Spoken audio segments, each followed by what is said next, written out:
Hi friends, it's Cheryl from the Lifestyle Digs coming to you once again from the porch swing on my sun deck. It's almost Halloween. It's the 29th of October today, and it's pretty nice outside. At least it's not raining and it's not freezing, so nice, right? Anyway, I'm here today to talk about a company I used to work for back in the early 1990s, and the company's name was Silverwing Holidays. Now, they were a travel wholesaler based out of Vancouver. Well, their actual office was in Richmond. That's where the Vancouver airport is. The Vancouver airport is not in Vancouver, but it's very close to Vancouver. It's in Richmond. Anyway, that's where Silverwing Holidays was, and what they did was they put together tours, air and hotel and transfers to get you to and from the hotel and the airport. And mostly they were Reno and Las Vegas. They would have anywhere between 2 to 7 nights stays in Reno or Las Vegas. And eventually they also did a few other charter flights to Arizona and California. But Reno and Las Vegas, the gambling destinations, were the top places that they did their wholesale tours to. And they would charter a plane, usually Air BC or Time Air. Neither one of those airlines exists anymore. Time Air was primarily the ones that we use. And in this case, I'm going to talk about a Time Air flight that I was on. It was a flight from Vancouver to Las Vegas. As part of the Silverwing Holidays, we all got 2 complimentary tickets each year on any of the charter flights. And like I say, usually it was just only Reno or Las Vegas. They didn't do charter flights anywhere else other than occasionally warm weather destinations during the colder months. And usually those seats were all sold out in those flights anyway.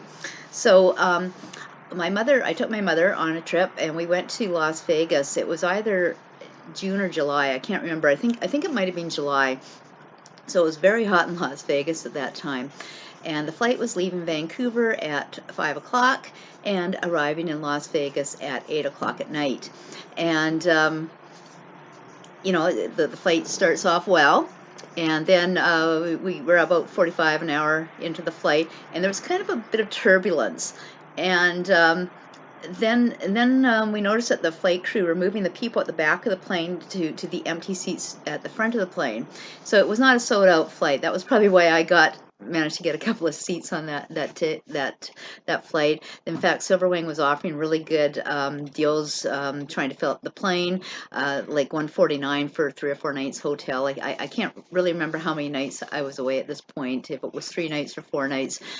But and then the pilot comes out and he says we've had some problems with the stabilizer, so that's why we've moved all the people to the front of the plane, and we've got one of our crew in the luggage area, and he's moving all the luggage towards the front, trying to get as much weight towards the front of the plane. And he said we are returning to Vancouver. So that sucks. But anyway, I would say within 10 minutes of him making that announcement, I was looking out the window and I've got the setting sun in my eyes again. And I'm thinking, oh, he turned the plane back around from Vancouver. So I didn't know at that point if we were closer to the Seattle airport or the Portland airport, but I figured we were coming down to one of those places. And sure enough, about 3 or 4 minutes later, the pilot comes over the speakers and he says, "We're going to be landing in Portland instead, just for safety reasons." And he says, "And the flight crew is going to go over the emergency landing procedures with you." So, oh boy, now this is getting a little what's going on, because the flight was pretty smooth, other than that little bit of turbulence. Maybe that was when the stabilizer went. I don't know. But anyway, we landed in Portland. It was just a fine landing. There was no problems at all. If had it not been announced it was an emergency landing, you wouldn't have known there was anything wrong with that landing, other than the fact that out the window we could see all these ambulances and fire trucks chasing us down the runway as it slowed.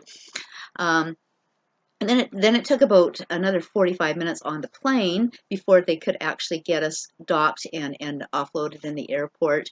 And another plane was going to be coming to Portland to take us the rest of the way to Las Vegas. At which point I told my mother, "Do not tell anybody where I work." because, you know, we're now in Portland, a strange city. Everybody's going to be looking for answers. I don't have answers. This was back in the days before cell phones, and it was in the evening. There was nobody at the office. There was nobody I could call. There was nothing I could do. I didn't have any more information than anybody else. So we were in Portland for quite a while until they got another time air flight down. And so actually, they did get a flight down there in pretty quick order, because we left Portland at about 11 o'clock at night. So that's not bad. And we landed in Las Vegas about an hour or so later.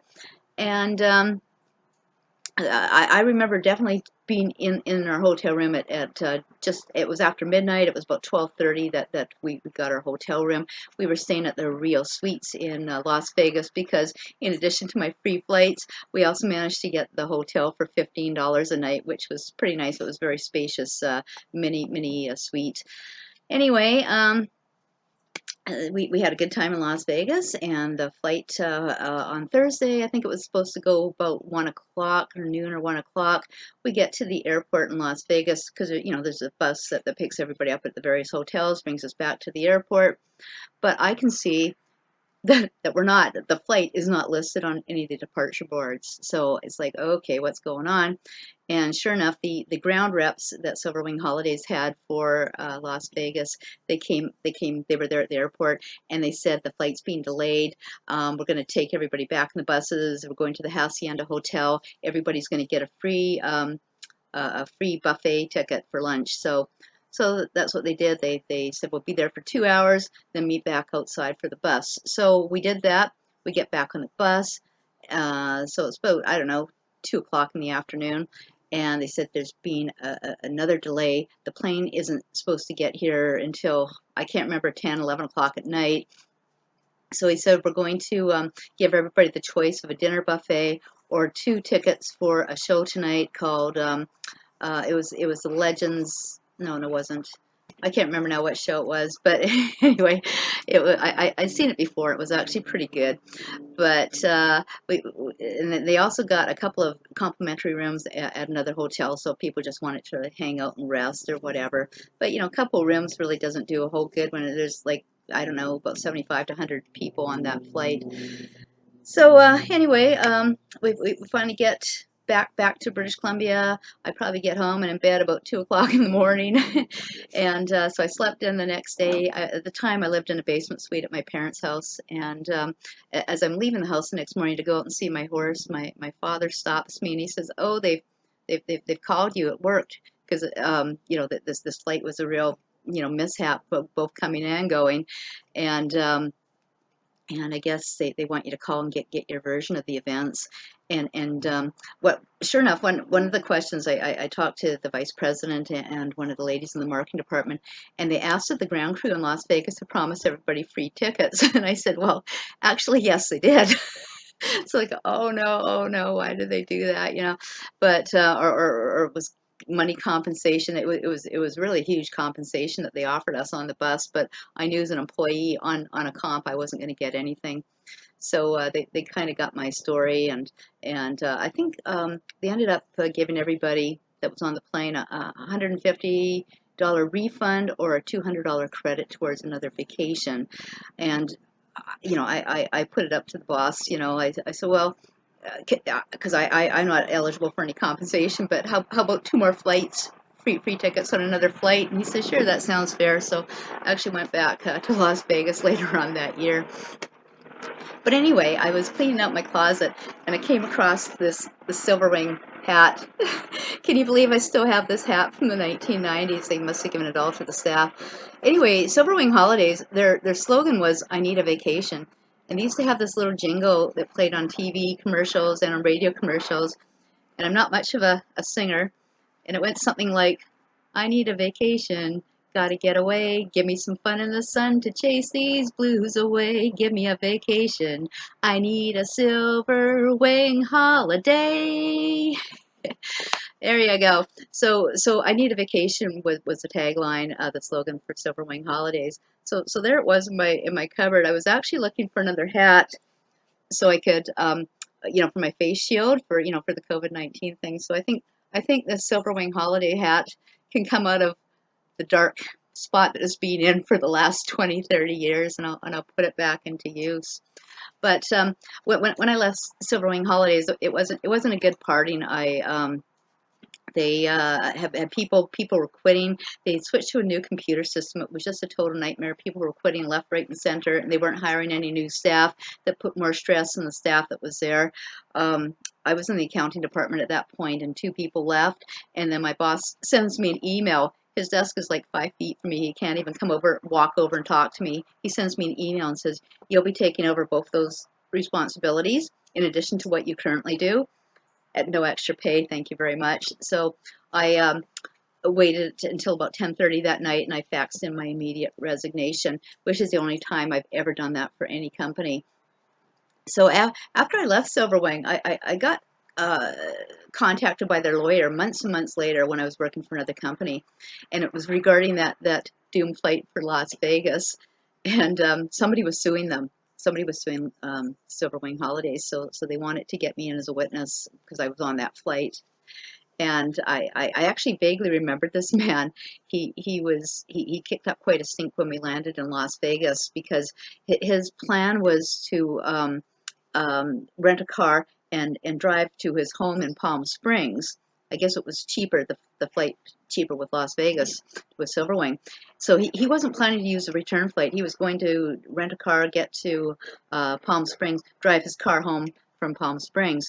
So he had to take a hotel in Las Vegas for the night because it was pretty late. So he chooses like Caesar's Palace, the most expensive hotel in Las Vegas at the time, and he wanted all kinds of compensation, because he tried to say that he was too scared to get back on the plane again. That was his thing. But because I remembered him at the airport kicking up a stink, and because he told us, not knowing I was an employee of Silverwing Holidays, he told a group of us that what his plans were to go to Palm Springs, pick up his car, and drive it back to Vancouver.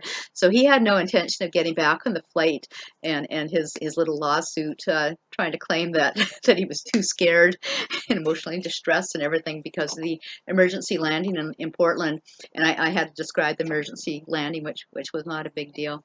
But anyway, that was it. They actually paid me my missed hours of pay from my job that I had at the time to come in as a witness, which was fair, I guess. Because they could have subpoenaed me and not paid me, but I came in willingly, not a problem. So anyway, my Silverwing Holidays hat is going to be my cap shield hat now. So this is Cheryl from the Lifestyle Digs, and thank you for letting me go back in time with my memories of Las Vegas and that doomed flight from Silverwing Holidays and the fellow who was too scared to get back on the plane again. Bye bye for now.